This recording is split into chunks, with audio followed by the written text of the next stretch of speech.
Hi guys, pakita ko lang sa inyo yung na-harvest ko ngayon na shiitake mushroom. Ang lalaki niya. Ngayon, parang pangatlong harvest ko na. Pero ngayon, ang daming kong nakuha malalaki.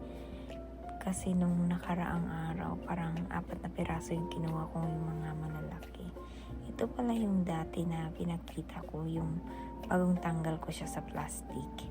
Ayan, may mga maliliit siyang tubo na. And then, ngayon, parang ang dami niya talagang malalaki. Kaya, pinagtatanggal ko yung mga malalaki para yung mayroong mga maliliit, lumaki din sila. Para hindi masyadong crowded. Kaya bukas, bibigyan ko yung kapitbahay ko nito para matikman nila.